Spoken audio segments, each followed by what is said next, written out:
Hey, what's up? I'm Devendra Singh for media masters video channel. और दोस्तों स्वागत है आपका इस एवल स्टूडियो बिगिनर्स वीडियो सीरीज़ के अंदर। इस वीडियो में हम बेसिकली बात करेंगे मीडिया ब्राउज़र के ऊपर, जो कि आपके लेफ्ट साइड में होता है यहाँ पे, और इसके लिए आप इस पर क्लिक कर सकते हैं। उसके बारे में हम बात करेंगे। तो ये मीडिया ब्राउज़र है, इसे आप प्लगइन पिकर भी बोलते हैं हम। इसके लिए आप कीबोर्ड शॉर्टकट प्रेस कर सकते हैं F8, यानी अगर आप F8 की प्रेस करते हैं तो ये आपके सामने शो और हिडन होता है। ओके, सो मीडिया ब्राउज़र क्या है कि इसमें आपके सामने यहाँ पे कुछ जैसे फाइल एक्सप्लोरर की तरह यहाँ पे भी आपके सामने कुछ जैसे ये ड्रम पैक्स हैं, ये आपके सामने अवेलेबल होते हैं। आप यहाँ से कोलैप्स करा सकते हैं इसको, और यहाँ पर आप अपने खुद के कुछ मनपसंद जो है वो भी ऐड कर सकते हैं। यहाँ पर आपके सामने प्लगइन प्रीसेट्स जो है वो अवेलेबल होती हैं। प्लगइन्स के लिए जनरेटर्स की प्रीसेट्स अवेलेबल होती हैं और चैनल प्रीसेट्स अवेलेबल होती है। इसके अलावा आप इसमें जैसे मिस्क है या फिर ये पैक्स हैं, जैसे कि ड्रम के अंदर किक साउंड है, सॉरी हेड साउंड है, ये अवेलेबल होती है आपके पास में। तो आप इसमें खुद का फोल्डर भी ऐड कर सकते हैं। वो आप किस तरह करेंगे, उसके लिए आप जाएंगे channels, sorry option and then file setting. File setting में क्या है, आप यहाँ पे अपना मनपसंद कोई भी फोल्डर ऐड कर सकते हैं। फॉर एग्जांपल अगर मैं इस पर क्लिक करूँ और इसके बाद में मैं कुछ भी चाहूँ वो फोल्डर ऐड कर सकता हूँ। फॉर एग्जांपल मैं कंप्यूटर को ही ऐड कर देता हूँ, कंप्यूटर को ऐड मैं नहीं कर सकता।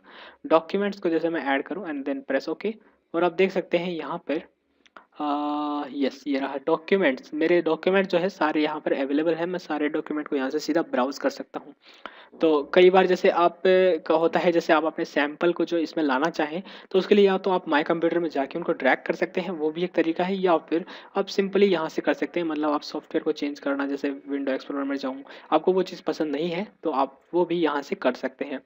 और जनरली जब मैं काम करता हूँ तो मुझे स्पेस की कमी महसूस होती है यहाँ पे, तो मैं इसे ऑफ करता हूँ। और जब भी मुझे इसकी ज़रूरत हो तो मैं सिंपली F8 की प्रेस करता हूँ और इसके बाद ये मेरे सामने होता है।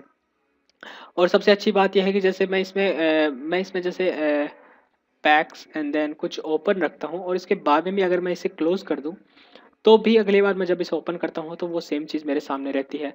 सेकंड चीज़ ये है कि जैसे ओके, तो इसके बाद में जैसे एक चीज़ मैं बताना चाहूँगा, जैसे कि ये जो आइकन्स है आपके सामने, ये छोटे दिखाई दे रहे हो आपको, तो इसके लिए आप क्या कर सकते हैं, अपने कीबोर्ड पे शिफ्ट की प्रेस करके अगर आप स्क्रॉल इन स्क्रॉल आउट करें तो बाय डिफ़ॉल्ट शायद ये इस साइज़ के आपके सामने होंगे, बट आप स्क्रॉल इन करें तो ये स्मॉल साइज़ दिखाई देते हैं।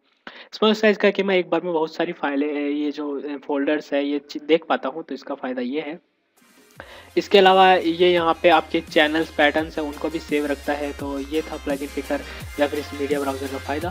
So thanks for watching this video and make sure you watch all my FL studio beginners video, ताकि आप FL स्टूडियो में मास्टरिंग कर सकें। So thanks for watching. I am Devendra Singh and I will see you next.